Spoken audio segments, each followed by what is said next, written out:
What's up, everybody? Welcome back to the Pleasure Monkey Podcast. On this episode, I am so stoked to bring you the soft, subtle voice of Cory Allen, the host of the Astral Hustle. Now, Cory's a super interesting dude, and I've had such a great time getting to know him and laying down a few podcasts. He's one of my favorite guests, and he has this view on the world that allows people to explore their own consciousness with some lightheartedness and playfulness to it. He's a master of visualization. He's just a fantastic human being. I can't say that enough. And maybe I say that about everybody, but fuck it, I always mean it, so it's genuine. On this show, we really explore some of the buzzwords and buzz terms that get tossed around in the spiritual community. Cory shares with us his elevator pitch on the meaning of collective consciousness, and we just talk about kind of the modern state of affairs in the spiritual, political, worldly system that we all play in. Oh, and we talk about money too, of course. I think you're absolutely gonna love it. I say that every time, but again, it's genuine because these shows are fucking fire. But before we get into the show, we know we got to do a little bit of business. Onnit.com, your home for all things optimization. Here's the deal, guys. We're all here to live a full life. I assume if you're listening to this podcast that you're on a relentless pursuit to improve your performance in the world. Now, what does performance mean? Whatever the fuck you want it to mean, that's on you. But what I do know is that Onnit can help you on that mission with some of the dopest supplements in the game. Alpha Brain, it's going to fire you up. Better word recollection, having better conversations with your homies when you're exploring the existential wanderings of your mind. Yeah, you need brain power for that, and Alpha Brain's got you covered. Not to mention all of the badass fitness equipment that Onnit provides to your muscles and that meat body that your consciousness is driving around. And you can find all this stuff at onnit.com/monkey, and that's going to get you 10% off. What? I know, crazy, right? Check it out, guys. That's onnit.com/monkey. I think that we all agree life is just too fucking short to dress like a douchebag. And that's why you should go over to Hate Brand Goods for all your dope apparel needs. Now, Hate Brand Goods is on a dedicated journey to create positive and impactful self-improvement through self-loathing. Now, what does that mean? It's kind of intense. These guys are kind of intense. Their apparel is kind of intense. And that's what's so fucking great about it. That means that you look at this version of yourself now, in the moment, knowing that you've got places to go, things to do, and that you're ready to take that shit on. And that's why I work with The Hate. Spread the hate, always party. That's their slogan, and I fucking love it. You can check it out at thehate.com. That's THEHVIII.com. And if you use promo code MONKEY at checkout, you're going to get 15% off.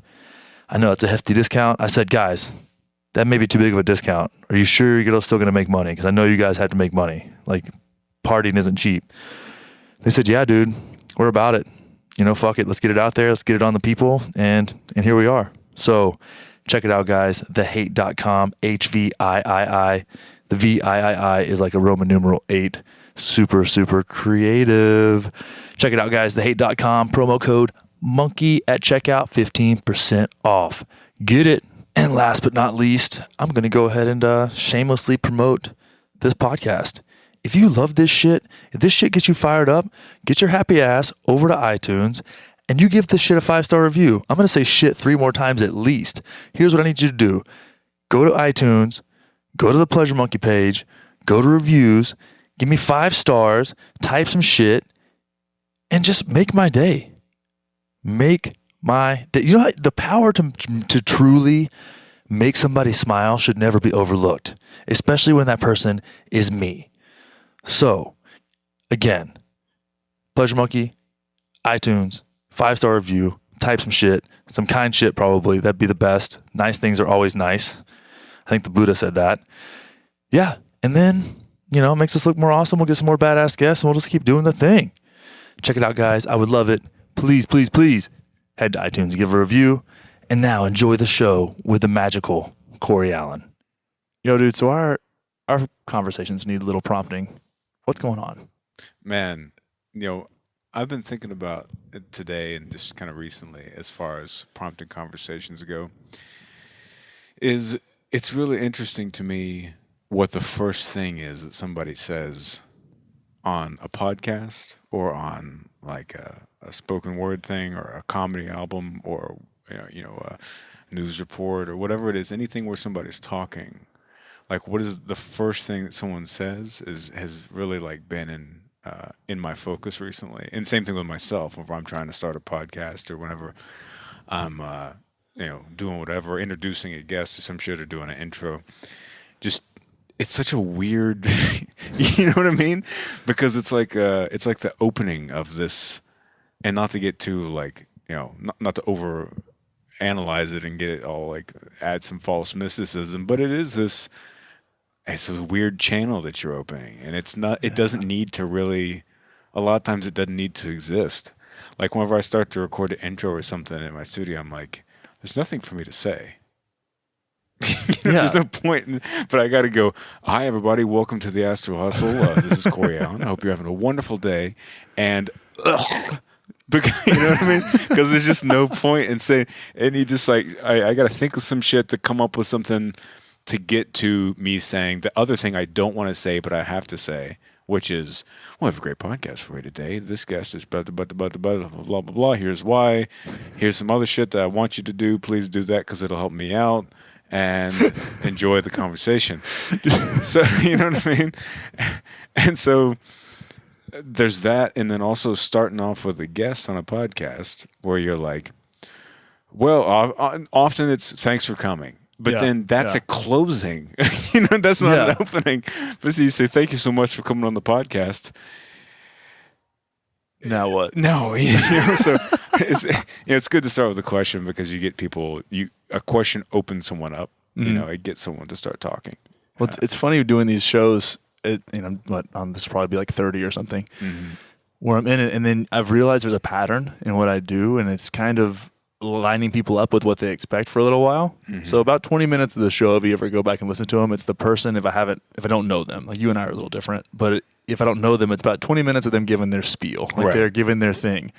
But I try and stay really tuned into what they're talking about, and then I'll find something that somebody probably doesn't bring up to them very often, and then we'll shoot down a rabbit hole for the next 40. That's good. Yeah, that's good. I think I was just doing that, it was intuitively, but the intros for the podcast are the hardest thing I've ever done in my entire life. They're just so dumb. I mean, I like doing them. I'm trying to have more fun doing them. I mean, Duncan Trussell said his, and I've always like revered his. I think it has the best podcast intros of anyone ever. But he's a comedian. I've never really listened to him. He's the only one that listened to all of his ads and everything. And on a live podcast, he was talking about how sometimes those will take him 3 weeks to do. And I was like, oh God, it's not just me that does 30 intros. Well, here's what's funny about that is that, well, one, I don't really listen to like very many podcasts. I listen to, people ask me that all the time, what podcast do you like listen to? I like Your Mom's House. Mom's House is great. Joey Diaz's podcast is nice. Bill Burr's podcast is nice sometimes. I listen to Rogan every once in a while, but that's really about it. Yeah.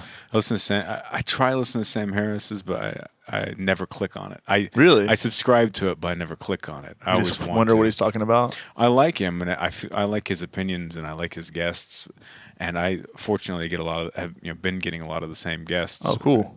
But and maybe I don't know, but I just don't really. I don't know. It's also time, There's time. Yeah, it takes a long time. That's why I've been doing these like mini episodes recently, where I'll drop like a, because I started thinking about this, man. And as far as the intro thing goes, it's, as I said, I think it's kind of just like I'm not. They feel sort of just meaningless to some degree, but I don't have a problem. You said that Duncan said that it takes him 3 weeks to do an intro. Yeah. All my stuff generally is in one take. Really? Yeah. Yeah, I've noticed that with your. I always assumed that you were just doing the thing. You're like, it always sounds ridiculous. Yeah, I it's assumed you were terrible. just- No, it's good. It's just, but it's just like I was having a conversation with you, which is Yeah. the hardest thing to summon outside of an actual conversation. It's like if you're filming, being filmed with a camera. It's like you look at the camera and try to say something, but there's no like soul there to Yeah. catch what you're saying. So to me, recording intros or recording these solo episodes where I'm just like talking on my own, it's like the inside of my mind becomes the person I'm talking to. And I actually got a funny... That's exactly right. It's like you're directing it at yourself. But what's funny is that I actually got this comment like on whatever about my podcast where someone said, I like the podcast, but I don't like where Cory laughs at what he's saying because he sounds like he's finding himself clever. But that's not it at all. What it is it's like I'm observing my own thoughts just like you are as they're arising, and the shit that comes up out of the bottom of my brain is just as a surprise and just as funny to me as it is to someone else. Exactly, so when it comes up, I'm just like, oh, it's because it's freshly funny to me too. The number of times I've been driving by myself and realized I was like 5 minutes down a rabbit hole about some ridiculous, absurd thought and just started laughing at myself. Mm-hmm. Like, God, I'm so silly. Like, where did that even come from? I have no idea. I don't even want to know, probably. Yeah. No, you probably don't. No. You probably don't. But yeah, man, I mean, I've been trying to just, especially recently, just get into this groove with all the podcasts and everything. That's, there's so much. I often, as much as I just enjoy the state, the kind of art of conversation and things like that, in life and in podcasting and just in conversation in general. Like, I'll find that sometimes whenever I get really excited about a topic or an idea or something like that, I'll start like speeding it up because I try and get my mouth to catch up with the rate of revolution of the brain. And I've been trying to just really get better at just giving that more space, giving that more air, in life and on podcasts. Because whenever you get into that like raving, like 5,000 words a second type of thing, it's hard for people to get what you're talking about. And so I've been trying to just kind of get into like a deeper gear with conversation with podcasts over the last couple months. I think that's a common theme when you're doing this for a little bit is slowing it down. Mm-hmm. I mean, even if you're presenting, slowing it down or in conversation. I think the most impact I've seen from that is in conversation, learning how to resonate with people. And one thing that I've noticed is really fun in conversations, and I picked this up a few years ago at like my first life coaching seminar with a company called OPEX, and it was through the context of fitness. But if you get people talking and you are in a dialogue, generally if you ever watch people talk, they're just waiting for each other's turn to talk, right? So it's going back and forth. And if you let somebody respond and then acknowledge that they were talking to you but don't say anything, just leave a little bit of space, they'll fill that space with something. Oh yeah. And that something is generally the most true. And you'll learn that that's how people really they go into a conversation mode where they express themselves in a very canned way. And then if you create the space, then something else will come out. And that something is usually very interesting. Yeah. You like, it's because, as far as in those contexts, especially, man, like people are just saying what they've been prepared to say or like kind of going over their shtick or whatever. But if you leave some space, or like we were talking about earlier, if you ask the right question, it makes someone actually have an answer. Yeah. But that's why I listen to the podcasts I do, or why I like the ones I do, is because I don't like just canned shit. I like people actually having a conversation and thinking of stuff in the moment. I think that's the best stuff, because there's that thing of like putting two brains together, it creates something else, that creates something new, and like the moment and the time of those two minds. But it's just a matter of openness to be able to get to whatever that is. Yeah. Look at this place, man. This fucking place, right? Speaking of open, this is a cool place. Yeah, dude, we're kicking it at Native Hostel, the new home of the Pleasure Monkey podcast. Yeah. And the Romper Room. This place is old as shit. Yeah. Some good energy here for sure. Yeah, it smells like we were talking about before we got started, man. It smells like 3,000 years old. some BC, and it's funny is it's called Hostel, and I had seen the name of the building like just driving by before. And whenever you mentioned that you're recording here, I was like, man, what's that going to be like as far as the setting goes? You know, because you think hostel, the word hostel can go a lot of different directions. You know, well, they call it that, but it's like a bar, coffee shop, all the restaurant. It's all the things. It's a fantastic spot for sure. Yeah, well, it's such a great idea because you can like to have a bar and a restaurant within a hostel, because most times people, if they're traveling or whatever, trying to get to the place, but then you also have to go out and search for food and drinks, whatever. And you usually just want to get laid where you're eating and drinking. Just keep it all in one space in a public room, in a dorm style room. You know, it's the best parts of college all brought back. You got the dorm, the food hall, all the stuff's right there. And, I don't know. Very little privacy. I never went to college, so I wouldn't. They wouldn't let me in. I wasn't smart enough. I did all the college. I did all the college things, and it shaped my life for sure. The frat years definitely play a big role in who I am today. But you know what? Something's funny. I thought about this a lot. We're in Austin, and there's so much new development. You know, and there's also a lot of really old, kick-ass buildings here. And I look at some houses now. And I feel like such a dick, but I look at a house and I'm like, oh, it's super modern. And I'm like, one day that's going to look so stupid. Yeah. No. It's true, man. And I actually made a funny joke. You made a funny joke? Really? How funny was it? Yeah, Tell me how funny it was. I was just, as I heard myself say that, I was like, wait a second. I made a joke, which ended up being funny, according to the reaction of the person who I said it. But a friend of mine, they were building a little like satellite house unit thing structure in their backyard, and they were talking about getting the contractor and blah blah blah. And I was like, "Cool, man. Is it going to be a like a right angle with some other like an angular overhang and some like mixed natural wood with some steel industrial type of looking shit like the?" And I was like, saying that as a joke, and they're like, "Yeah, it's actually exactly what it looks like." Exactly, that's it. That's totally it. 100%. But yeah, no, I was thinking about, there's what they kind of, I don't know, they've been calling it the North Downtown, the Domain. Yeah. And this is for people who aren't from Austin, but there's I guess like 20 minutes north of downtown Austin, there's this other little, I don't know, what do you call that? It's like an outdoor mall now that has like a strip, like a bar strip. A lot of apartments, a lot of hotels. Yeah, like a lot of condos and in restaurants. It's actually become pretty dope. Like it's pretty sick. There's a really legit Whole Foods there. Yeah, all sorts of stuff. But when they open this new section of it, that's like the even newer and fresher spot. The spot that really makes it cool. Yeah. I was walking around there. I was actually buying a suit. Oh, look at you! Did you go to Bonobos? I went to Suit Supply. That place is shit. Have you ever been there? Oh, no, I haven't It's been. amazing. Yeah, it's amazing. If you're in the need for something dope. But anyway, this podcast is brought to you by Suit Supply. But anyway, they take good care of him. I went in there, man. You can get tailored, measured, all that stuff, just in a matter of a couple hours.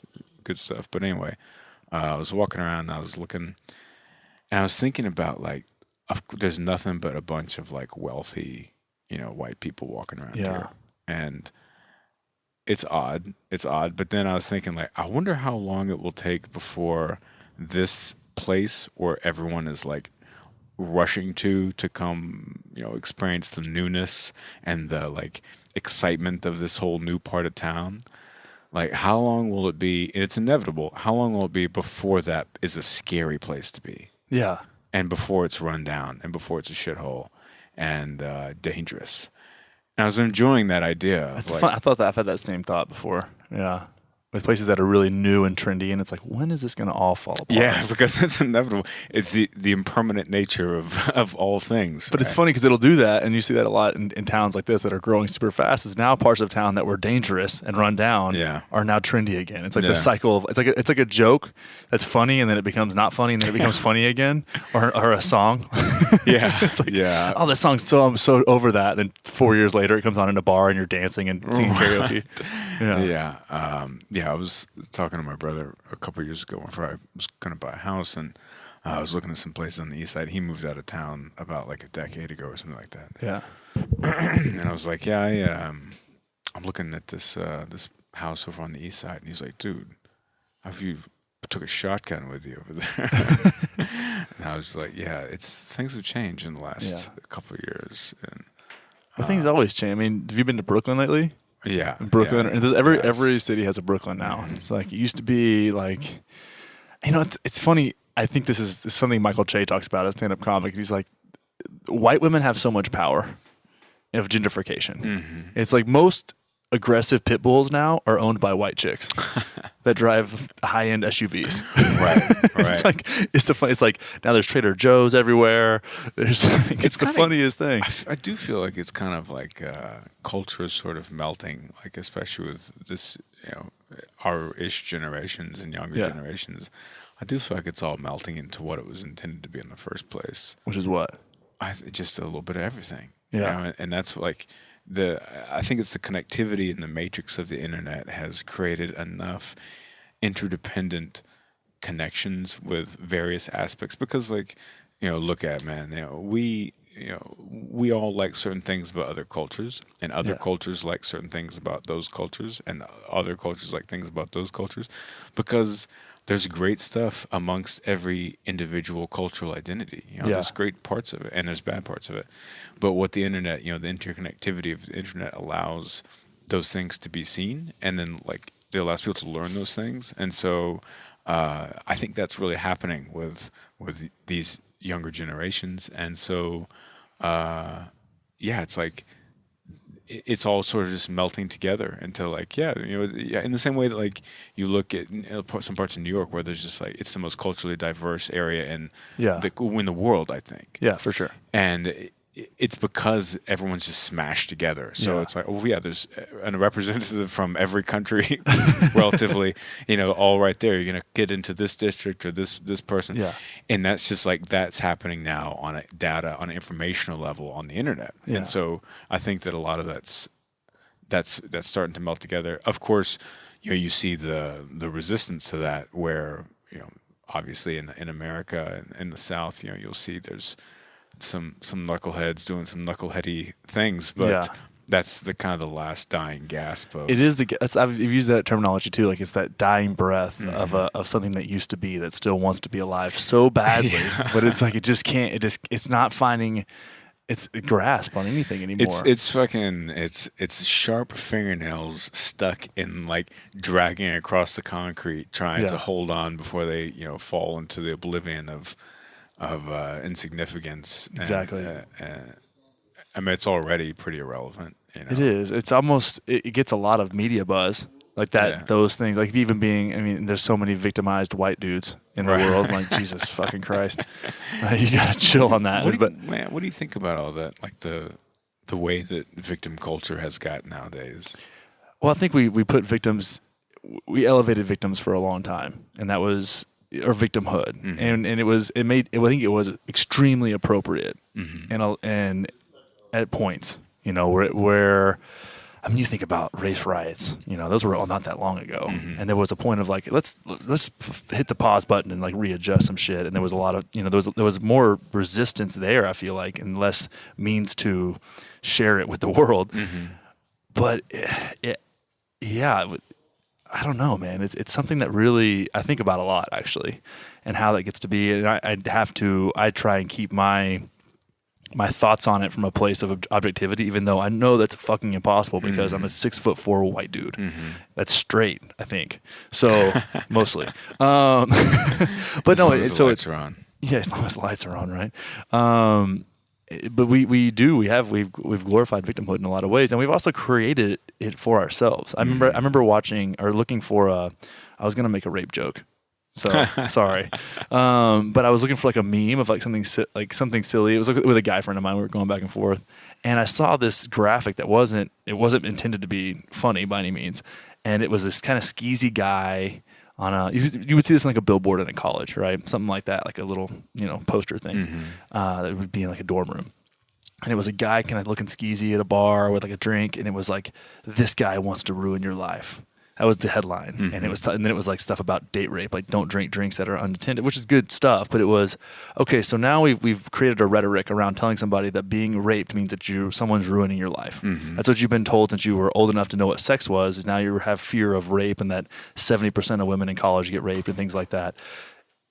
But we've also attached to it then the belief that that is a life ruiner. Right. So now, as opposed to going from this place of like, hey, there are people out there that will do fucked up things. And inevitably, some people are going to fall victim to them. It's not your fault. Don't live in shame. It's going to be okay. There's help for you out there. You can talk through it. Right. As opposed to taking that pragmatic stance, now the people that have been taught that they should be, that their life is ruined because of an event that they really had nothing to do with, probably just living their fucking life, now have attached that to their experience, and now they believe that they're ruined because somebody fucking told them they should be if this happens to you. Right, just because of marketing of the campaign. Yeah, because this fucking company, this organization needs funding. Yeah. Right, and I've thought about that in so many ways, and that's just one obvious example that I kind of stumbled upon, but there's so much of that out there. Like, you know, if you can think about the general like Christian rhetoric that if you're gay, you're broken. You know, I remember this is my mom will hate. She doesn't listen to the show. It doesn't matter. So I was at home for Christmas last year. Even if she does, she said it. It happened. So I was talking to my my cousin who's 19, and we were talking. And I create an environment of transparency with most people that I talk to. So we were talking about sex, and I know that she probably doesn't get a lot of that. Like her mom's kind of crazy. My mom's a hella Christian, so it's like there's nowhere for her to go to have like honest like communication about being, you know, being responsible and again like putting shame aside, explore yourself, use this time, you know, those kind of things. And how, let's talk about rationally about where you are, because I understand where 19 girls generally are, because that was only, you know, 10 years ago for me, and knowing what goes on. And she goes to Texas State where I went as well, so we're having this conversation, and I asked her if she had ever like wanted to if she had any like desire to be with girls, right, in a way. And I think my mom overheard that. We were talking about it, and I was just saying, you know, like, it's just don't let societal like pressure push you that way or push you away from it. Like, just try and find your authentic form of expression, and again, do what you need to do, and don't be ashamed of yourself for it. Like, take the experience for what it is, process it, and then go forward. And I remember my mom she didn't say anything. She was very passive aggressive after that. And I went to church with her, which I don't usually do, but I was at home for Christmas and trying to be nice. And she just goes, we were driving and started kind of asking her what was going on. She goes, I can't believe you told Maya it's okay to be gay. I was like, it is okay to be gay. How long ago was this? Last year. Oh, okay. Wow. I thought you were saying it was like 10 years ago. No, this is last Christmas. Oh, interesting. And I was like, it is okay to be gay. Also, I like that's unfortunate.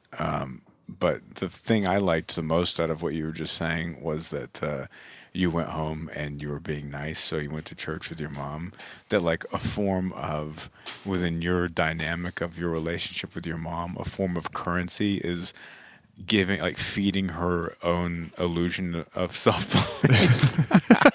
Like, you know what I mean? Well, like, dude, I was being nice, and so I went to church. It's become content generation. Like, I listen to what those people say in there, and I'm like, I can't believe these fucking people believe that. Like, what that same dude said, you're not worthy of God's love unless you check these boxes, essentially. And I was in a very aggressive way, and I was like, can we discuss this? I don't resonate with that. Can we maybe find a happy? There's kids here, so you should probably, you know, maybe dial it back on the fire and brimstone, homie. You know, it's weird. And the things that the kids sing about, I'm like, there's lots of great lessons from the teachings of Jesus and Christianity, but that's not even what the kids sing about. They sing about, you know, he went from heaven to earth to show us the way. He sacrificed.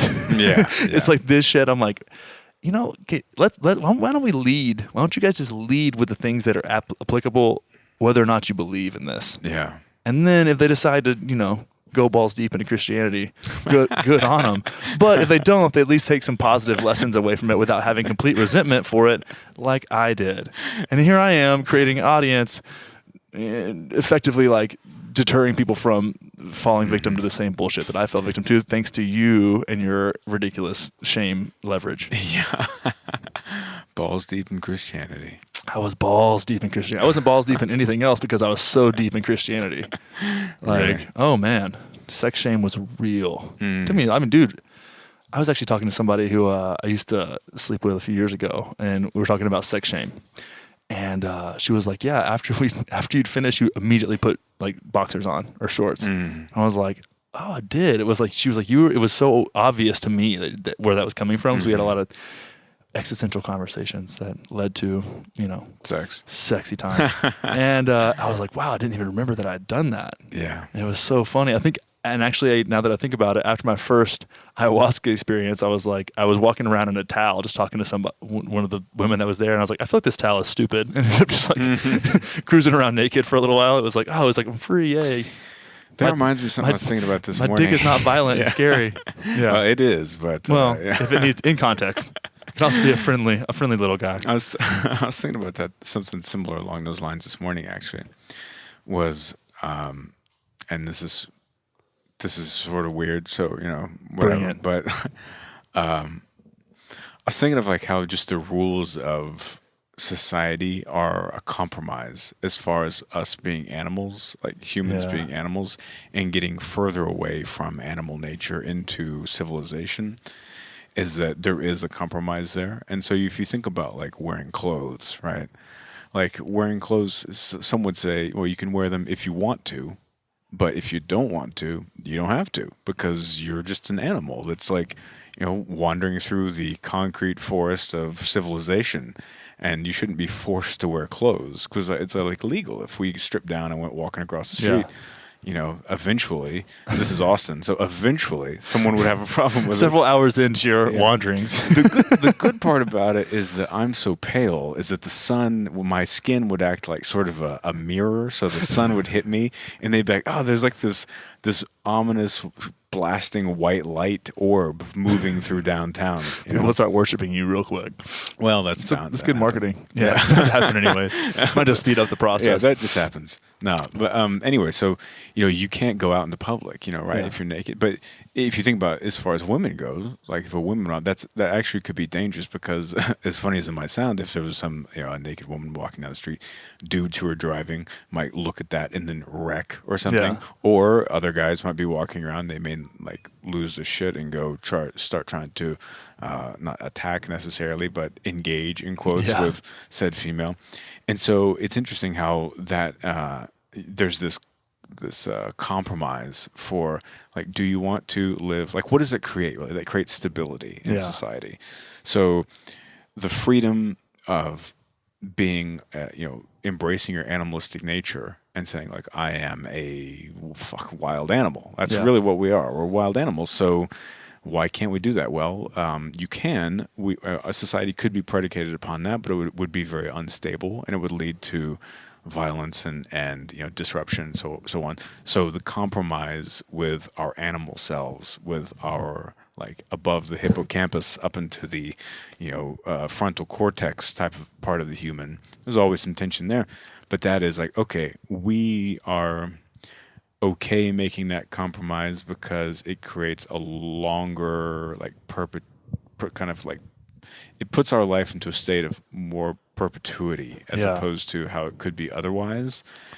So we're willing, but that's just one example. There's a bazillion things that we do, as human beings to compromise our animal nature in order to have a stable society, and that's just one of them. Well, having a stable society is compromised. Yeah, they're reflections of each other, really. Mm-hmm, mm-hmm. Yeah, so it's weird, and I think it's a good trade-off because, and not that I think we should get like far away, like completely far away from our animal nature, because that looks like some Stanley Kubrick film, where everyone's like wearing all white and there's all like smooth metal corners on everything, and like it's just this sterile, shrink wrap type of existence, because that's too far. And even if you're like, all right, well, we're there, and then medical science has reached this apex where we're living like 300 or 400 years, but it's like, if you lose some of that stomp your feet and scream type of aspect of human nature, then I think you're losing a part of what makes us us. Yeah, 100%. And I think that animal expression is going to find its way somehow. No, I think that's why and not to, we're going to talk about sex a lot, because I'm just, why not? But I think that's why you see such an inverse relationship between people's outward, I think the more effort they put into producing themselves publicly and socially, the more overt, the further away from that on the spectrum they are sexually. So you think people who are more manicured are less sexually like free? No, I think they seek the freedom sexually. Oh, okay. That's why you see like the powerful CEO being into BDSM and being a slave. You see what I'm saying? Yes. Or if you're someone who is generally perceived as outgoing and friendly and happy and a big teddy bear, and you host a podcast, maybe your sexual expression is relatively inverse of that, right? So small teddy bear. That's not different. Yeah. It's like it would be surprising, but as that gap grows, it just becomes more and more of a necessary form of expression, because a lot of times people don't find a way to genuinely express themselves within the confines of the agreements they've made as to who they're going to be. Right. So it becomes, well, that's a place that's like hidden. I can like scratch that itch there, because there's you're kind of painted into a corner as how you can express yourself in the structure of society that you chose. Yeah, and you're not being observed too by the public. Like it's just oftentimes unless just you're a politician, only sometimes. one person. I mean, if during the sexual expression aspect, oftentimes there's only one person involved. Yeah, and oftentimes. so they're the only person that's seeing you. Yeah. Really seeing you. That reminds me. That reminds me of, I know it's super old school, but Rodney Dangerfield, when he has jokes, where he's like, I was, after the first night when I lost my virginity, I was terrified. God, was I terrified. I was all alone.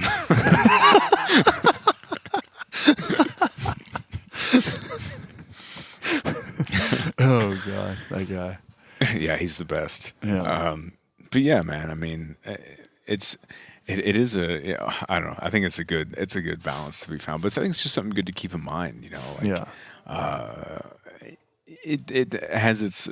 I know. I guess we're just talking about the balance of society right now and the ups and downs of civilization. But they all, it's got value. I think it's the right move as far as humans go, because I like to think about sometimes just the other possible, unfoldings of the human story and what it could be like. And I think that this one is pretty, like, we're doing pretty good. Yeah, we are.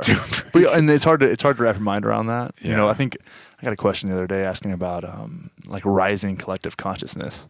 And I was like, I don't really think that really makes a ton of sense. You know what? Personally, I mean, I get where you're going with it, but I think that's a utopian idea. Yeah. That if we as humans consciously ascended into this altruistic society, it would only be a matter of a time before the same belief systems that got us there became leverage for power, because we're fucking animals. Again, we're animals. And with the hierarchy is the main, poison / reason for progress. Yeah. That's the funny thing about it. It's like, consumerism is sort of like, in capitalism it has evil aspects to it, but also has aspects. It's a reason why we have air conditioners. Yeah.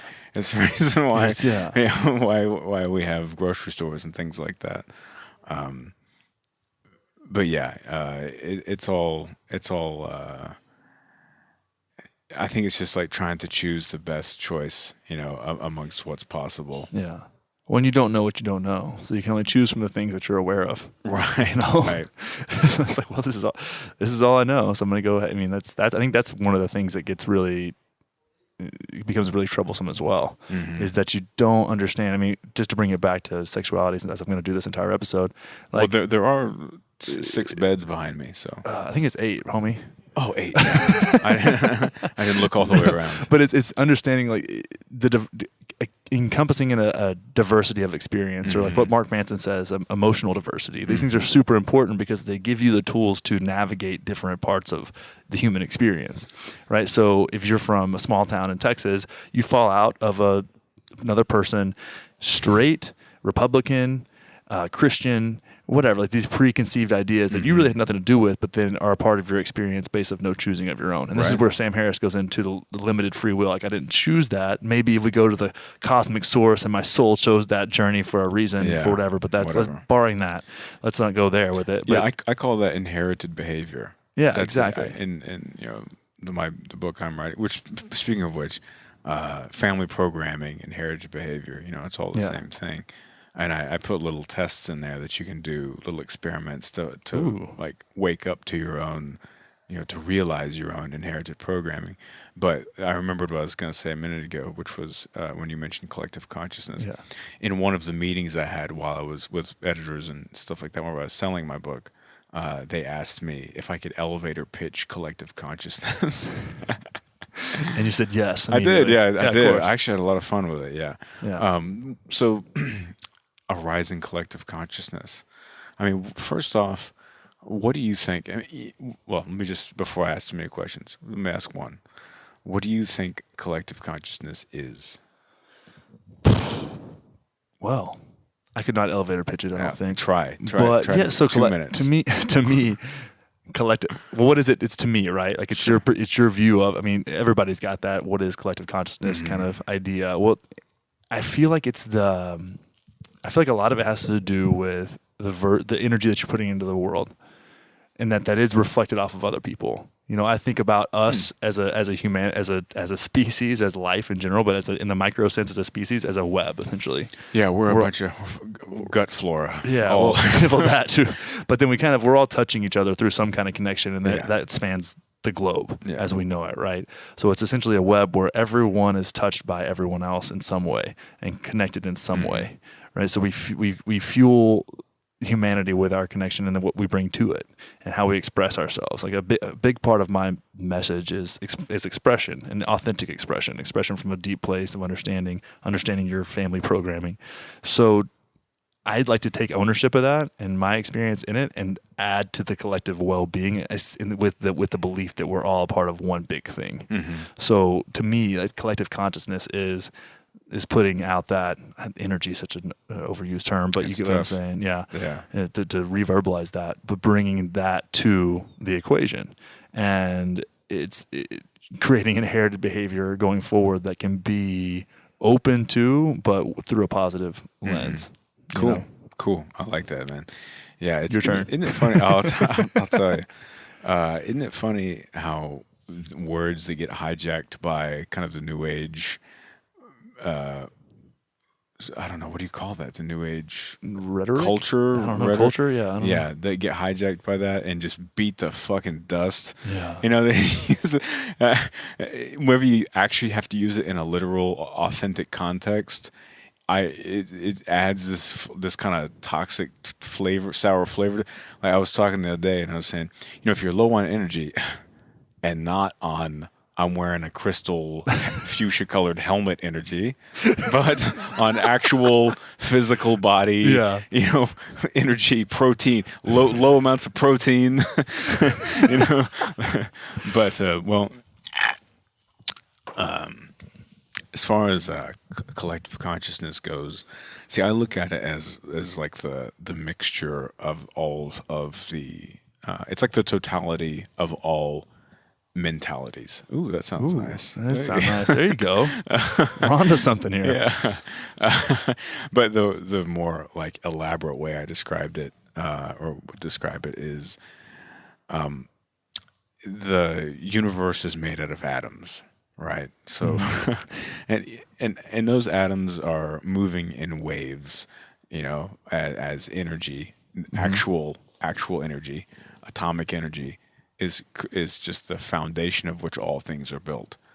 I think that humans are like resonators, like the guitar of a body. And as the waves of the atoms that create the structure of our universe move through us, the sound that resonates from our instrument body is our consciousness. I think that all of those instruments playing a one gigantic chord with 7 billion notes is the collective consciousness. I see. I like that. Yeah. Spoken like a true sound guy. Yeah. What's so funny is that as I was parking and coming in here, I just had this like, you get those like memories or like thoughts or like little things that just are sort of antennaed that come out of nowhere.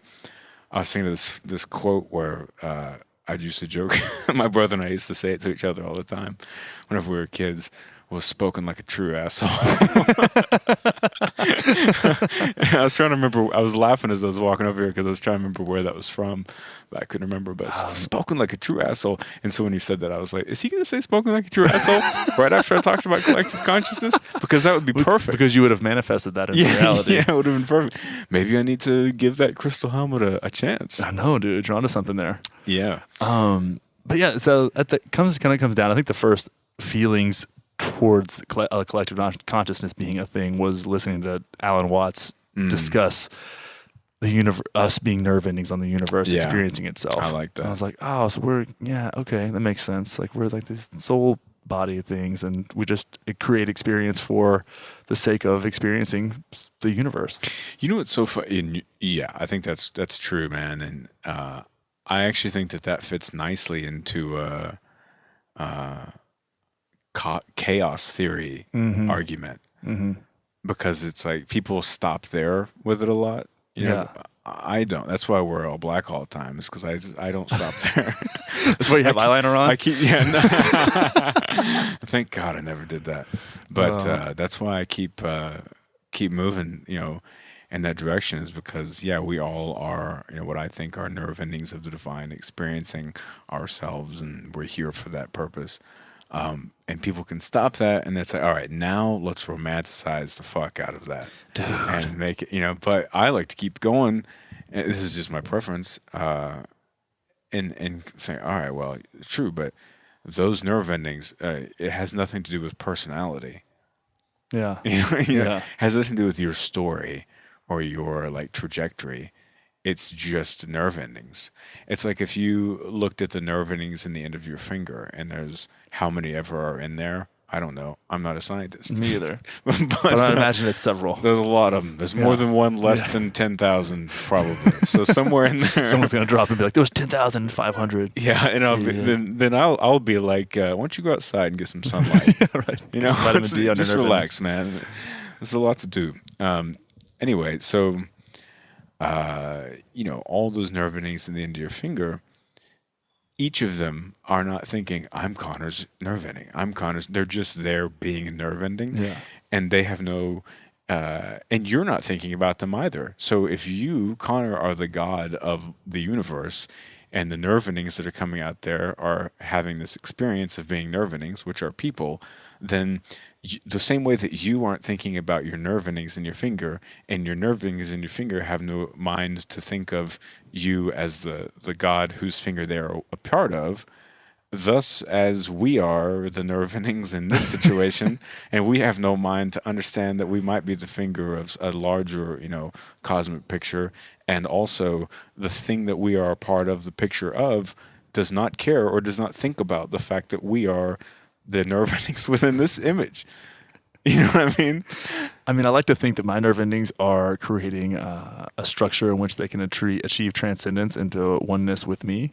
But they've done that. Yeah, I think that maybe the end goal in reincarnation is coming back as a nerve ending in an actual human body, and you start all over again. I like the what is it, Namu Amida Bitsu, that form of Buddhist reincarnation where you just say that, like, my name is Amida Bitsu.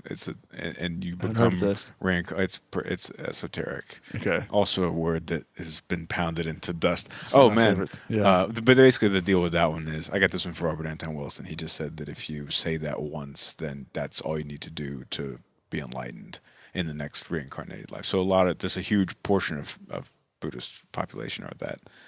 Cool. Yeah, whatever. So anyway, what the hell was what we were just talking about? I was going to tell you something good. Yeah, collective consciousness, bored to get beat. Oh, right. So there was a thing that Michael Phillip and I, who as the shirt I'm wearing, the Third Eye Drops podcast. Shout out Third Eye Drops. Shout out to Third Eye Drops. You guys should do a podcast together. Yeah, we need to. Fun. We went to this horrendous convention one time, and it was peak New Age type of stuff. Yes. We could probably not say the name of it, but I know what you're talking about. Yeah. So it was peak, and I was grumpy. I was so grumpy because there's nothing bothers me more than delusion and using the creativity of the mind. Using the creativity of the mind and philosophy to get further away from truth. So, I had this great idea, which I may still do this if I have some time, and that is going and finding like every new age buzzword out there, energy, maybe collective consciousness, whatever, whatever thing you can come up with, but then copywriting them all and then sending every like new age community like a cease and desist. Yeah, exactly. Oh shit. Yeah. Yeah, I think that would be. But this is just constructs. Yeah, no transpirit limit. Transcendental meditation. Well, I was trying to come up with a ridiculous one that, transpirit awakening. Sorry, you cannot use that. Maybe I should, I think I should go through on a podcast episode and just list off, like just type stuff like that into Urban Dictionary and just see what comes up. Just read Urban Dictionary, collective consciousness, people threw things in there. And just to clarify, that conference you were talking about was not Voice and Exit. Voice and Exit is actually super. I just didn't want people to because I'm affiliated with them in some ways. Yeah. We'll both be at that, I'm assuming. And, I won't. You won't? God damn it. No, I keep getting the invites, but I just honestly, man, it's hard for me to want to go to anything. My favorite pastime is not being bothered. Yeah, true. And just being left alone and honestly, I'm joking around sort of, but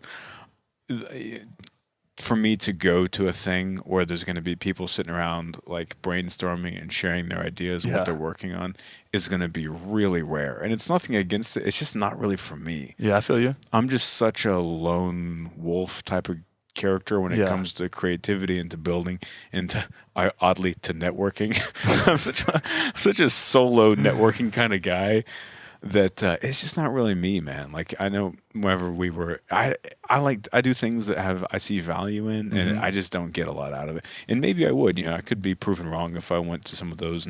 And people ask me to go to things like that, and they ask me to speak at things all the time, and I just always turn them down, but because it's just not really, it's not really my thing, man. And we were talking about this recently whenever I saw you over at On It, and you were like, yeah, I was just wanted to get out of the house and get around some people, come up here and do some work. And I was like, what? Yeah, I mean, that's why. The only reason we're at Native now is because I work from home in air quotes, but I don't do well with that. Yeah. See, I need the energetic exchange of people that are on a high vibration on a regular basis. I'm going to be getting you a cease and desist order real soon. Yeah, dude. And there's also babes here, and babes increase my productivity. See, because then I'm like, if I only drove a nicer car. See, and remember earlier when I said that capitalism has its upsides and downsides? Yeah.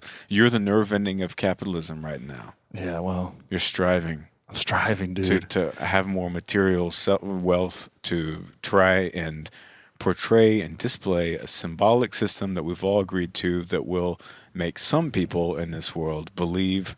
I like that you put your microphone up where I said that because you just knew I was going to talk for a while. Yeah. But constructing a symbol system that will hypnotize the right dimension of people that will get them to ultimately do what you desire. Yeah. I have a hard time with that. Honestly. No, like that whole construct fucks with me. For real. Money, you mean? Just money and and I don't have a problem. I've actually worked a lot in the past year or so. Probably in the past 6 months on just my relationship to money. Mm-hmm. I came from a place in like the oil and gas world where people would get rich really fast and get broke really fast. Sure. And whenever people got broke real fast, like a lot of people got fired, and it was just, the nature of the beast. And when your whole community and environment is around oil and gas. Yeah. Right. And it was actually really interesting if I look back on it now, because there's a handful of people that had so much money in that community that they were bulletproof. No matter what happened. They could have a 50-year recession. These people are still going to be fine. But they kind of pulled the strings. That's when I started seeing them about pulling the strings of everyone else. Yeah. And that was really interesting to see, because it was the world under a microscope. Totally. A town of 8,000. It's like a micro. It was actually in the 80s, in the oil boom, the richest town per capita in the United States. I mean, that's like there's like old old oil money there.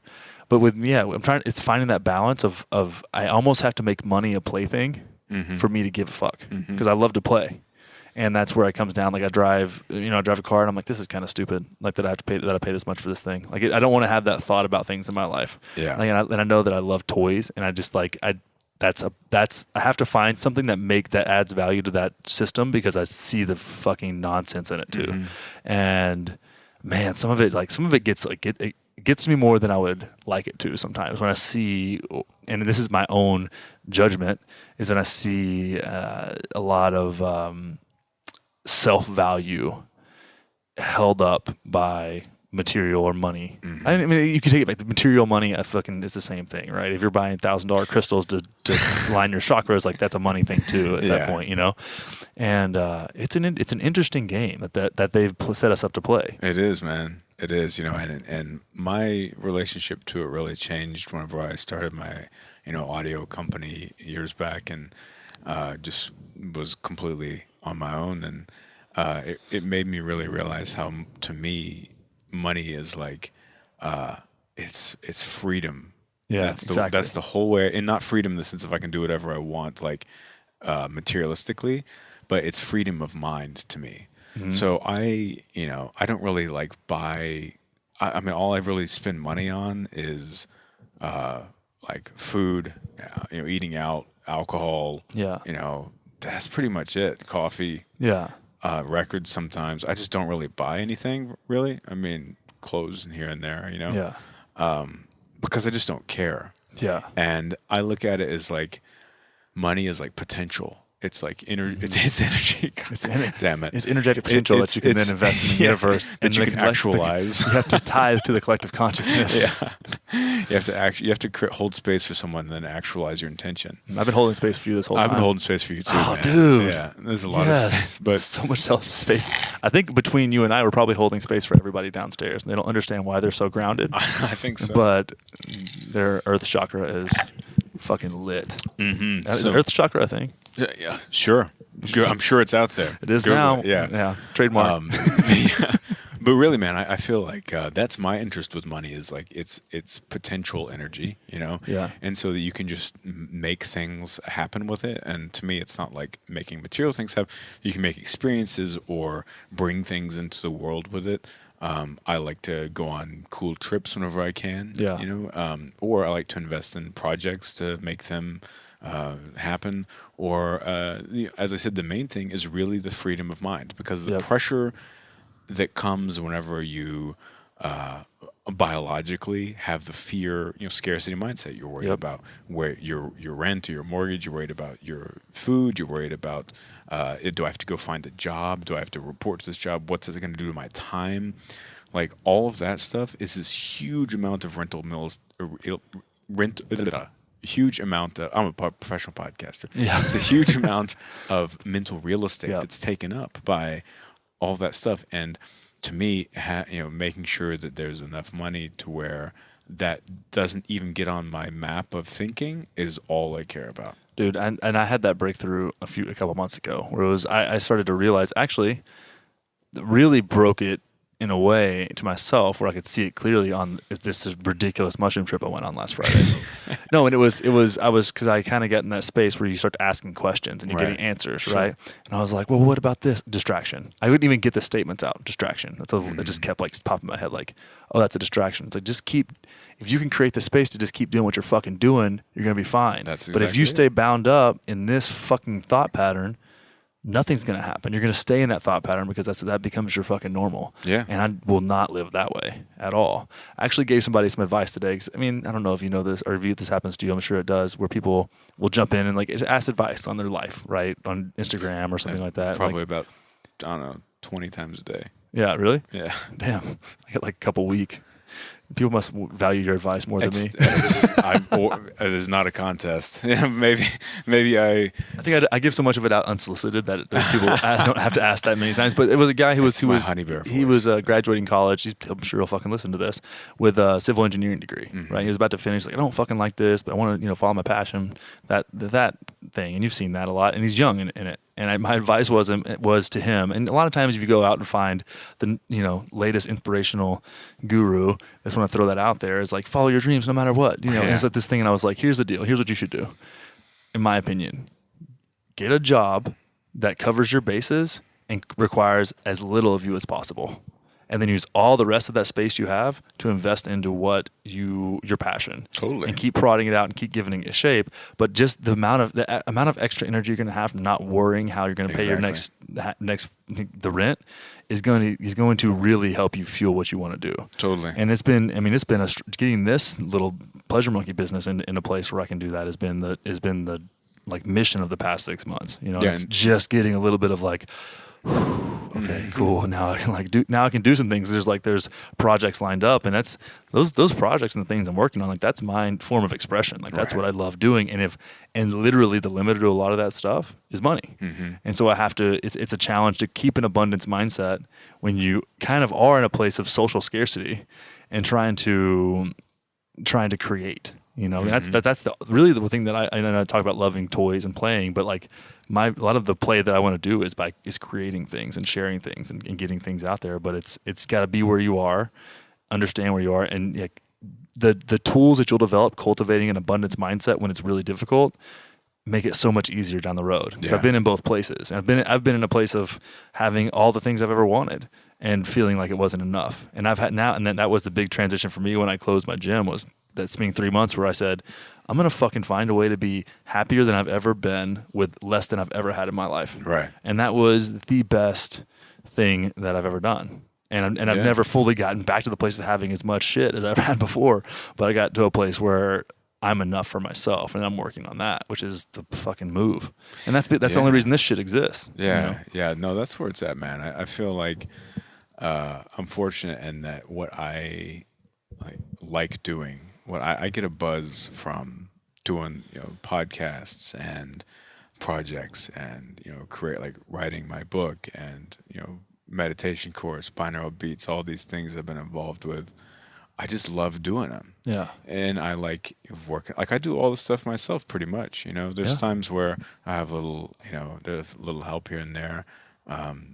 But as far as my own stuff, I do most of it myself, and it's because I enjoy doing it. It's like tending the garden, It's like I just and I kind of like work on it all the time because I enjoy it. So it's just fun to fuck around with it and to make it happen. And I'm fortunate that it somehow equates to a living. Yeah, it's interesting how that all shakes out. Yeah. But you've got to poke and prod it a little bit to find the things that you love doing that will also work. Yeah, it takes a little bit of time, and you got to fall on your face a couple times too. Yeah, and I've never done that, but a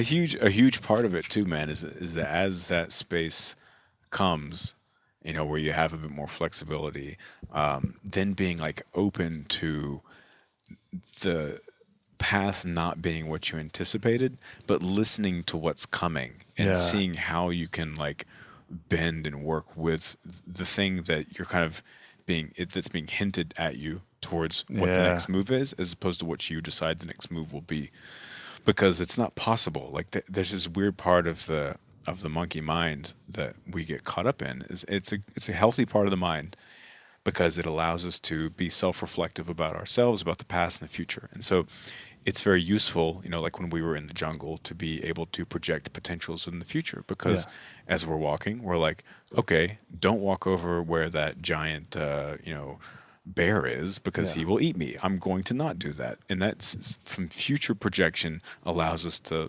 survive. However, put that into a modern, back to talking about society, put that into a modern civilization context, and we're sitting around here terrified, thinking about all the potentials that can happen of like this and this. So it's a lot of anxiety comes from that, that place. And so we get this idea of what could be or what should be or what will be, but it's never possible for it to play out like that, because the way that reality unfolds is whenever what's in your mind, the projection of what you desire, what you think will be, intersects with what's happening outside of you that has no interest or connection to. Give zero fucks as to what your plans chaos. are. Yeah, whenever you get back where you have your intention and then add that to chaos, and the place where chaos and your intention meet is where reality is created. Yeah. And so people often will, get broken whenever their intention hits chaos and it changes, or it doesn't work the way they think, because I wanted to go this way, but now it's shifting. It's like, well, yeah, man, it's not gonna, like, what's in your mind is not gonna just come into reality. You have to be open. Oh, it can. It's called the law of attraction. And that's cease and desist. so it's actually the secret. Yeah, that's what they call it. I know, man. So it's being open to the fact that whenever you hit your intention up against chaos, it's going to change, but it's often for the better, because it gets to this place outside of yourself that becomes expensive, and then your idea shifts and grows and changes in a way that you weren't able to think about, and it almost always ultimately ends up being better. Oh yeah, because it's in alignment with who you actually are, and who the person that's shaped by the disappointment. Yeah, like you become when you realize the gap between what you want and what should. The word "should" is fucking dangerous, right? Mm-hmm. What should be and what is, and you can create a little space there and be accepting and become detached from your ridiculous expectations. You shape a lot of character in that space. Mm-hmm. And that's, again, going back to emotional diversity, like dealing with the emotion of disappointment and hurt, like that, gaining the tools to get out of that, or you can fall in the trap of recreating that pattern over and over again in your life, which is a place a lot of people live, and that's hard. That's a hard place to be. It's hard to watch and know that you can do like nothing about it. Mm-hmm. But that's one thing that's so great about the amount of abundance that we have as a society now, is that we're in this nice place between we've constructed enough struggle for ourselves internally, mm-hmm. but we have a lot of safety and abundance externally. So we have the capacity to wander and kind of figure shit out. Right. But if you choose to take it, but again, that's cultivating a mindset of enough abundance that you can take those steps. Totally, man. And as far as that, like figuring that out goes, you'll really get smacked upside the head until you learn the lesson. There's so many times where I've had these things queued up, like, there was before I started kind of like protecting a little bit more, there was this period in time, like about a year and a half ago, I had so many people hitting me up, like trying to pitch me to collaborate on their things, like, mm-hmm. and it was the magic number. Everyone's like, we're going to do this project together. We're going to make $200,000, blah, blah, blah. We're going to do this project together. $200,000 a month. That's, all of these things coming all at the same time. And a couple of them, I entertained and would think about, and be like, I don't know, this might be something. And then, there was a few things here and there, over this period of time where I was like, all right, I'll like engage with that and put some time into it. It could be interesting to see how this unfolds. And then my expectation, would start to build, because I think, this is looking pretty good. This is sizing up. Yeah. And then the thing just totally turned to shit. And then you begin suffering because you're like, oh, well, I thought this was going to be this huge thing, and that turned into nothing. Yeah. And that, I went through that process over the last, 2 years, a handful of times, over and over and over, until, and I would think for a while, okay, whenever this thing blows and launches, it's going to be huge, and then that'll give me some space to really not worry about anything, mm-hmm. and just work on this thing. And whenever that thing blew and it didn't work, I was like, oh. And then I was thinking, I really just wish I had the time to sit around and just really like, work on whatever it might be, and just be uninterrupted. I was like, wait a second, I do. Like, I don't need another $200,000 or something like that to be like, and now, like, cause how much money do you need? Like, I don't, you know what I mean? Like, I'm not living paycheck to paycheck. Let's put it that way. Yeah. And so it's funny to just get in this idea of like, how much do you need before you can chill and like work on a thing? Do you need $500,000 in the bank? Yeah, do you need $2 million? Do you need 10,000? What do you need? And so it was kind of a nice lesson to be like, oh, right, I am completely free and in charge of my my day. And it was sort of learning about like my new amount of space I had, was that experience. It taught me to like, oh, right, I can schedule my negative space mm-hmm. in my life, as opposed to feeling like I always have to be doing X, Y, and Z. Yeah. And you don't need huge, like exorbitant amounts of money to not worry about it. It's like, well, there's a part of this, aspect of that where you just decide, all right, well, fuck it. I've got the time and then just not sweat it. And then that turns into this thing of like being able to trust yourself even more, with what you're doing and what you're working on. And, but then, there's so many other things where people, it comes around. It's like, it's going to be this huge thing. And it's always 200 grand. This huge thing. Okay, cool, man. I could fuck with that. And so then doing that, and then it not working out, and then being disappointed again. It had to happen to me several times. And it's not because I'm like, I really want them, because I don't really spend money. That's the funny thing. But it's sort of just like it's an exciting thing to have this big project, and then not working out, being like, But it took it happening enough to where I learned, like, okay. I stepped back one time. I was like, okay, I'm suffering my disappointment out of this project not going in the way I thought it would. I'm suffering because of my desire, and it really taught me this valuable lesson of like your desire is an unquenchable hunger, right? And so you're looking and you're projecting at this like want. And there's no way for it to get full because it's in your mind. Yeah. And what happens is that you start like eating off of other things and people and thoughts and stuff whenever you're hungry with desire, because you can't get full off of what's coming in. And so then these things that you're seeing that you're eating off of mentally, those are all projections of your mind too. So what desire is doing is making you eat yourself. Yeah. So you're literally just chewing on your own mind, and that's why you're suffering. You're using your own soul as chewing gum. And it just took me, just enough experiences of going through that to realize that. I was like, oh, fuck. Yeah, dude. Desire is one of those components of humanity that's a great servant, a shitty master. Right. Right. Because it's fun if you can be conscious of it. Mm-hmm. Cease and desist with the conscious, but cease and desist, man. That one's ruined. It's ruined for me, man. Gotta think into some new words. Shit, dude. That was a hell of a closing rant. Oh, are we done? We've been on here for an hour and 6, man. Yeah, man.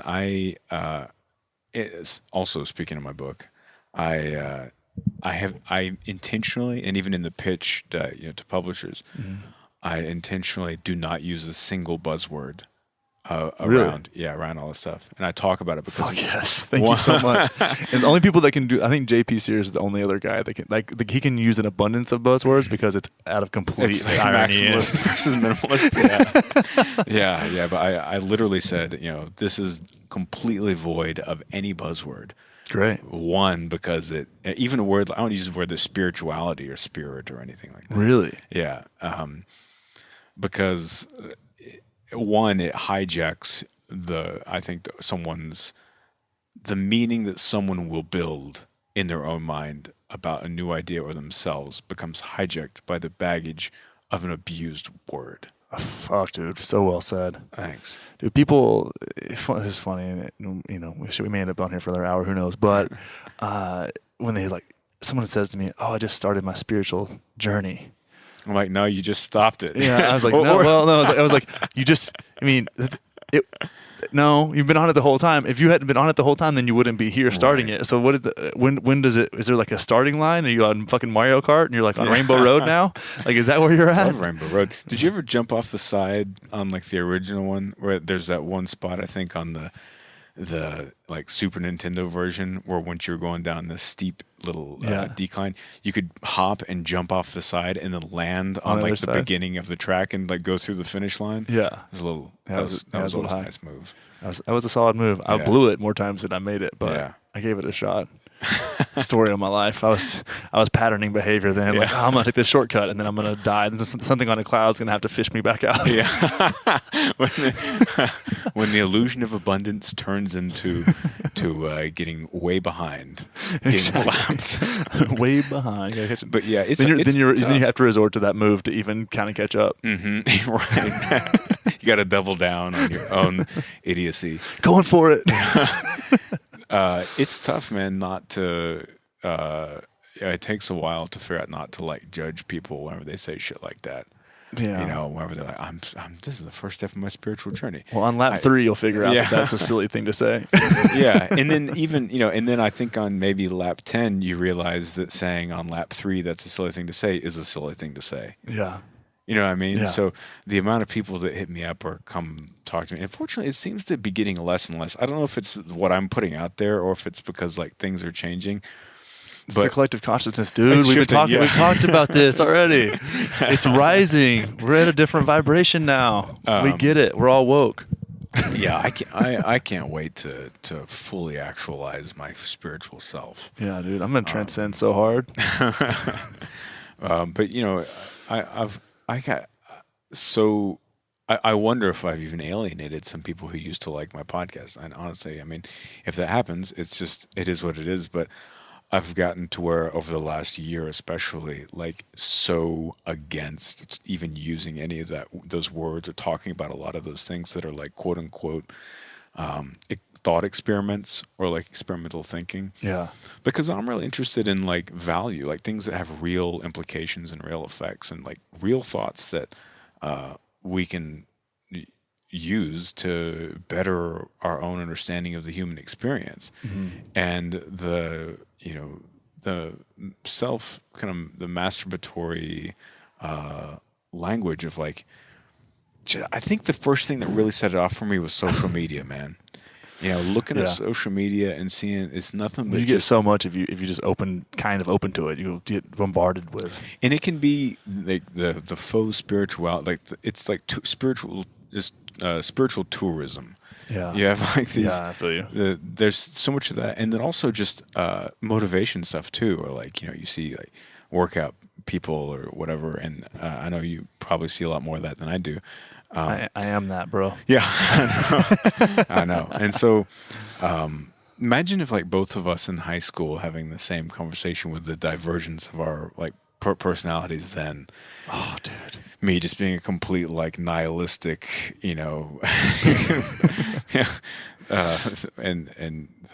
but honestly, I say that as a joke, but whenever growing up, I was always just friends with everybody. Yeah, I was too. I was just, definitely on the outskirts of normalcy, being a weirdo, but I dug talking to anybody. But anyway, so looking at social media, man, and just seeing like quote, here's a quote, here's a quote, here's a quote, here's a quote, here's a meme, and a quote, and a quote, and a quote unquote spiritual quote. Yeah. And at some point, it just hit me where I'm like, where's the fucking value in this? Because I would look at like my social media stuff where I would spend some time taking an original thought that I had that I thought might be beneficial to someone or myself or whatever, and getting it, tidied up and putting it out there. And then I would see someone that's just like a GIF / quote generator is their whole like Facebook page. And they're putting out like 5 of them a day. And I look at those side by side and be like, my post that I put out has 100 likes, and their GIF with a brainyquote.com, they put in search word spiritual, that also has 100 likes. So where's the value in that as a form of communication and expression? Yeah.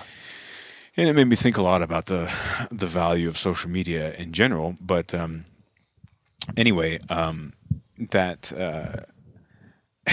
so that made me really start looking at social media in this funny way from above, where it's getting to this place where like, are we all just gonna give advice to each other in form of quotes? Is that the optimization of our human species now? Is that like the new theme of how we're gonna try and evolve? It's like, look, here's what we're gonna evolve to. We're all going to be quoting ourselves at each other as motivation to each other. God, we're going to quote. We're going to have a battle of like, it's like Dungeons and Dragons, but I'll be Rumi and you be Eckhart Tolle. I've never played Dungeons. Me either. I just hope the reference makes sense. But you like battle. It's like battle. Who can have the most? Who can do the most at 10 words? Who can be quotious, man? I mean, there are some epic quotes in here if you guys want to pull them out. Though. Yeah, please do it. Please name it up. I did drop this one great quote on a podcast I did with Aubrey. I don't think he saw the humor in it, but it was whenever I was really irritated with like quote, just the lack of value or like effort within the quote game. Oh yeah. And my quote on there was, we have to make quotes or else we won't have any content to break out. Yeah. And so I made a little meme of myself that said, if we don't, say quotes, we won't have any content - Cory Allen. I never posted it, but Please post that. Please post. I'll post it on the Pleasure Monkey page for sure. Send that to me. The wording I had is, I'll go find it. The wording I had was nice, but it was something like, if we don't create memes, we won't have any content. Yeah. And I think the memes, those quotes get put out there, and it's the same ideas and the same. I mean, when I worked with Aubrey, I helped develop quotes. I mean, they were actually derived from spoken events, podcasts, and videos or whatever. But you end up a lot of times in these like brainy quote searches that end up on like a flower background. Right. It's the same words that we're talking about that just get beaten to the ground, Totally. And then that becomes off-putting because you don't have a choice but to perceive it initially as inauthentic, because most of the shit that holds that language it's inauthentic as fuck. Like, definitely. I was at a party out in the spiritual bypassing capital of the world, Encinitas, California, and shout out Encinitas for all that you do in raising the collective consciousness and bringing a high vibration to my paleo meals. I had the sustainably sourced. I had the best sustainable cat vomit. That's not even what I meant to say, but I'm just gonna go with it. Yeah. Cat vomit coffee creamer while I was out there. Oh, really? Amazing. Was it coconut milk coffee creamer? Yeah, is that what it really was? Okay. Yeah, dude, they have some great stuff out there. It's a cool spot. But I was out, and it was great. But it was in like a spiritual community, which I consider myself a part of, even though I tend to rip it to pieces sometimes with love. I lovingly pull it apart because it needs it. Somebody needs to do that. You and I think both do that a little bit. Everything needs that, not just everything. Spiritual. Yeah. And if you take it personally, then you're a part of the problem. Go fuck yourself. Right. But no, so something was happening until it's actually you that takes something personally, and then it is something to be mad about. Okay. I can't remember the last time I took something personally. I'm just kidding. Yesterday, probably. maybe today. No, but there was one person there in particular, super sweet human being, and I'd been in Venice, California, walking around. I hadn't worn flip flops in like 5 years. I just didn't wear flip flops, and I bought some, and I was like cruising around in them, and I had like marks, like little sores on my feet from the flip flop like thing, right? And I was walking around barefoot around the backyard, hanging out, and this particular person, again, super awesome person. I'm sure she does great work, but she does past life regression work. And she channels aliens too. But no, she was sitting, we're just hanging out and talking in a circle, and she goes, "What happened to your feet?" I was like, "Oh, wore flip flops, cruising around Abbot Kinney, and I hadn't worn flip flops in a while, and just got some sores. It'll be they'll heal up, whatever, no big deal." She goes, "That's a past life." I was like, I think it's just flip-flops. Yeah. She goes, "Think about anything that's really feels like it's holding you down, like you're stuck." And I was like, that's the most generic statement that you could ever make. Everybody has one of those. Same person later on, we had taken some psychedelic medicine to communicate with the collective consciousness more freely and just really open up to. I wanted to open up my heart chakra to the collective consciousness. I mean, because I can't do that on my own, so I take drugs. So I was sitting there, I was cruising through the, and the people were dancing, just having a good time, and she stops me and she goes, "I want to meet up with you tomorrow. I get downloads when I'm on the medicine." I was like, "So you think about things when you're on drugs?" "Me too." Like, what is? Why? You've now assured that I'm going to avoid a conversation with you tomorrow because I don't know what these downloads mean. But you're like, I don't are you like Bluetooth tuned in to the universe? I don't understand why you can't just say like, "Hey, I had a thought about what you're working on. I want to sync up with you tomorrow about it." Why is that so hard to say? Versus and what value does that add to that statement? When you can't just talk to me like a fucking human being, And then it's funny. A friend of mine, Liz Germain, we ended up hanging out that night and just like having this conversation. I was like, finally, somebody to have this conversation with. But it's funny. And then I go into this place where I see the value in having an external kind of reflection of yourself in a coach or in a mentor in that way. And I have some great ones, but brought on a friend of mine, Rhonda Smith, to coach me through some things, some like spiritual coaching, if you will. And the only I won't. I know you wouldn't. Cease and desist. I know. It's funny. She's like, and she does she's out in the woo for sure, and does a lot of, she's deep in the plants and things like that. But the only reason we got through a conversation and we had a call, just kind of catching up and getting to know each other a little better. And by the end of it, I was like, I want to work with you because we could have this conversation. I could talk to you authentically. We could like kind of make fun of the rampant amount of spiritual bypassing and the silly bullshit in the world. And you can talk to me about things in the form of that are parts of spirituality that without making me feel like a fucking douchebag. Right. You know, and she actually has a podcast called Cosmic Smith Radio, where she does the same thing. And I'm like, maybe it is a change. Maybe that is becoming more acceptable. I know it is to me and the people that I'm around and in our online community is. It's like if you put some shit out there like that, it's like everybody's kind of like no likes. Yeah, you can only suck so much blood out of something, out of a corpse, man. And that one, that one is bone dry, you know. Bone dry. But I mean, you know, it's easy to criticize, but and we all do, I think, what those people are doing to some degree here or there, because really, like, man, it's a big world out there, and people want to feel special. They want to feel like their life has a significant individualistic importance to it. Yeah. And I think that one of the things that people get twisted is they look for meaning. They look for meaning in life, and that's real dangerous, man. Because they're trying to find these ways, to make them feel important, to make them feel special, and therefore to be the meaning, of their existence. And the delusion that happens in that is so deep and so thick, so much so that someone would say, "Hey, I think your flip-flop blister is a past life," because saying that makes them, one, interesting in their mind, two, it makes them higher on the hierarchy, like they have information that you're not aware of, so they can tell you. Three, makes it you remember them, which all that worked. You did remember. I did remember. I mean, it's been mostly for the show, but yeah. But at the cost, I was going to say, is at the cost of what, Yeah. And so, man, that is, people fucking do that, and the place where it's twisted is that people look for meaning in life, but there is no meaning in life. Meaning, and that's not a nihilistic thing, but it comes from your action, because the meaning is created by, what you choose to do in the world creates meaning, because you're working off of the symbol structure that you understand within your own mind. So whenever you decide to take action and create something for yourself and make it a choice in your life, that's where meaning actually comes from.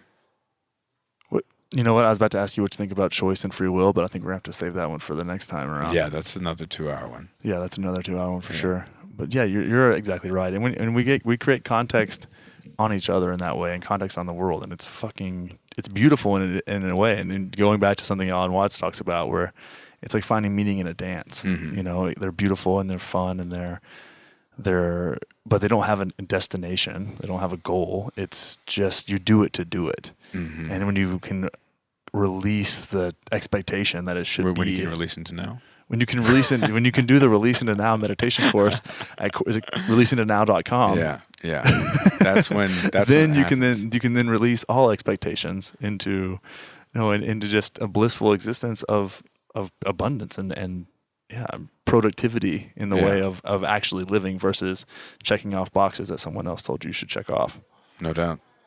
Fucking A, man. So releaseintanow.com for the meditation course. And what else are you working on? If you want, also new binaural beats coming by the time this is live. I think if you just go to Cory-Allen.com, they'll be there.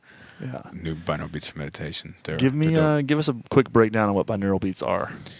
They're brain entraining, audio tracks. So, they can get your brain waves in different states, take you into a deeper meditative state or to a focused type of state, something of that nature. So, the neurons in your brain are firing at a certain speed based upon which, brainwave state your mind is in.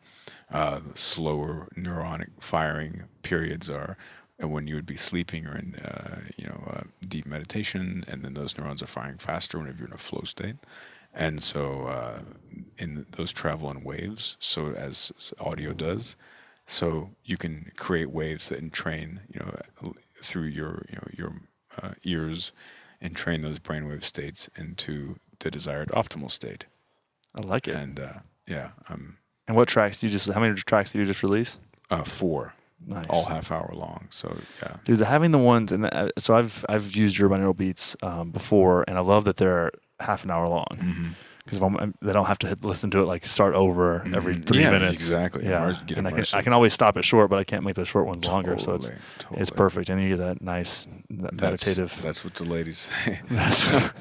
I like my beats long and deep. Can't make the short ones longer, but you can stop it And short if it's too long. You can't. God damn it!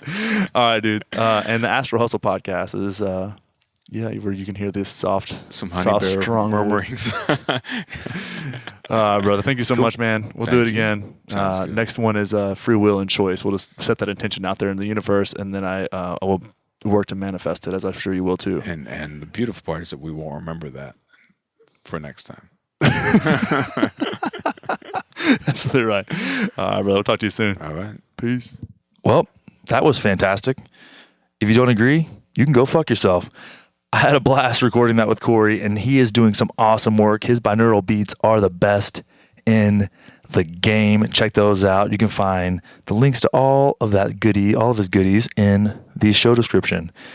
Now, if you want to be a part of conversations like this, guess what? You can by going to Facebook, searching Pleasure Monkey Life, and requesting access to the Facebook group.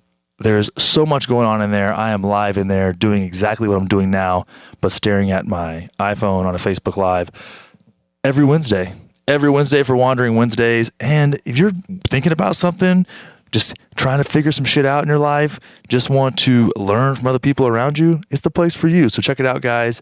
Pleasure Monkey Life Facebook group on Facebook, obviously. And again, go give a review.